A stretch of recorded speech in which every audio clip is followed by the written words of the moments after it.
Hey, what's up, everybody? You're truly back in the space, back in the place. Once again, Mickey Smith Jr., Mr. Smith here, and we're excited. You know, when you get started with band, it can be such a slow beginning process that patience is incredibly important as we keep on going with this. So I always tell students and I tell families that when we're building band, it's like building a building.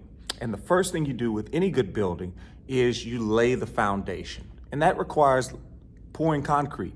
Now, the thing about concrete is you have to let it set, because if you try to build on wet concrete, the building is not going to have its integrity. It's not going to be able to stand straight. It's not going to be able to stand strong. So whether you're a student or a loved one of one of your students, please understand that there's a process, and it requires patience. So part of that is our friend Tatiana, the turtle, reminds us in class that things start slow, but they're going somewhere. And if you're watching this video at this point, you know, you've been through the Tatiana process, and now we're at a point where we're trying to lay that foundation. And that means good habits and routines. So this is called our first lesson sheet. And if you see the sheet, you'll look something like this. You know, it's got the exercises on it. I want you to take out your first lesson sheet, and you'll see that the first thing it says is find somewhere quiet and well lit that you can practice.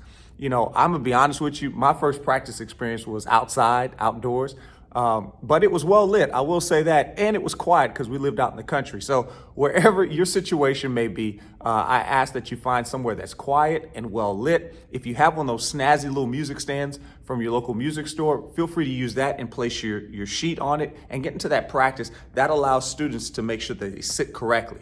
And on the sheet, you can see it reminds us to always sit correctly. That means that if we're sitting, that our feet are flat, and as we say sometimes, fanny front. We also say in our class, first we have to what? Sit tall, let the shoulders fall, let the shoulders meet in the back, and then we put our feet down flat. No ballerina toes, right? That we're sitting flat. All those things really matter. It may not seem like musical things, but everything I just said is a very musical thing. So if you're a flute, the first thing you do after you put your instrument together is you take it apart. I ask you to take the head joint off. So we take the head joint off, and this is the head joint right here. There's three parts of the foot, the flute. There's the foot, there's the body, and then there's the head joint. So we take the head joint off and we place the head joint, in our hand, lay the instrument back in the case. Sometimes we say, let our instrument take a nap. And then we ask you to place the center of the embouchure hole in the middle of your lips. Now, this is the embouchure hole right here. Embouchure is just a French word for mouth, all right? The muscles around the mouth. So this embouchure hole right here is what we use to find where to place the flute. Now, the thing about the flute is if you blow right into it, it won't make a sound, okay? But what we do is we have to blow across it just like you would a soda or Coke or a pop bottle, right? You blow across it to make that sound. So what we do is we place the embouchure hole at the center of our lip, right there, our bottom lip, okay? And then we roll the head joint down into position. We don't want it facing us because it won't make a full sound, so we roll it out so that we can blow across it. And then watch this. We tap our foot slowly so we can keep count of it. We want to be able to measure it, okay? Then we remember to say what? Pout and poo. That's how we play the flute. Pout that lip out a little bit and poo.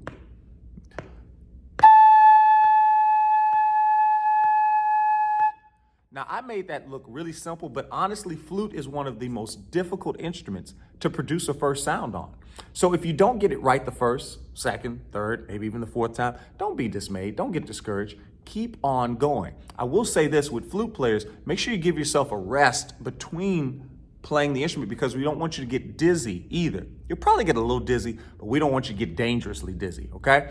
One thing to remember with the flute is we always want to make sure, I tell the students, wipe that smile off your face. Because if you do like this, then it has a fuzzy sound.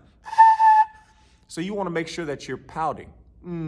Sad face, pout, and poo. Poo, poo, poo. You also want to make sure that the flute is directly across and it's not pitched this way. Because if it does, it changes the pitch, the sound.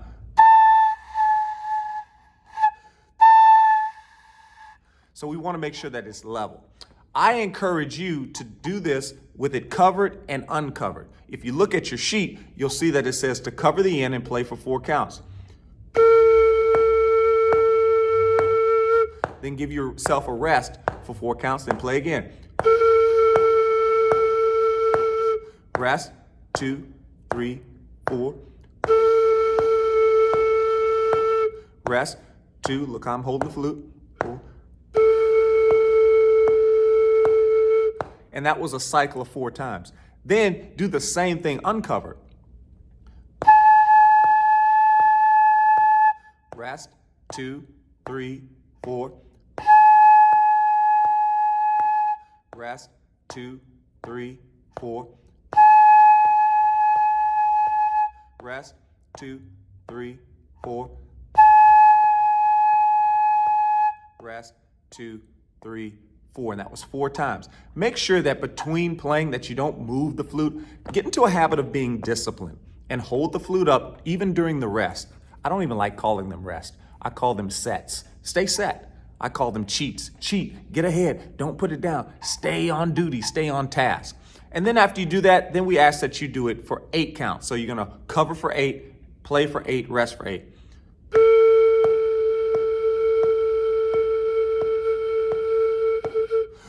That's gonna take a lot of air. You may not be able to do this the first time, but work until you can get it.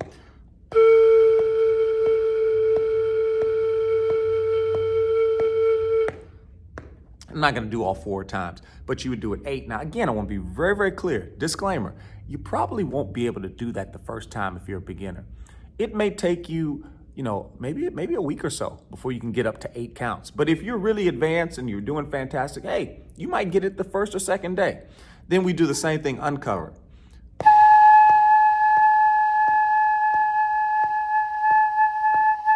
You'll find you'll probably run out of air faster on the uncovered.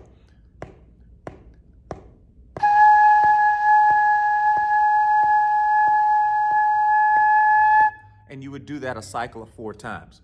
So I encourage you, that's how you do your head joint practicing. There's some breathing exercises that you do on the sheet. Just follow the instructions. Basically, they want you to breathe in and breathe out. There's also sizzling exercises where you breathe in and you make a hissing or a sizzling sound on your way out. So that's your first page. That's the first part of the page. I'll be back with more. I hope this helps, guys. Practice is the key. You want to think of our class as just that, as a class. And the home practice is the lab where you get to work it out, right? Anybody that does athletics understands that there's certain times you watch film and you talk about the plays, and then you get out there on the court.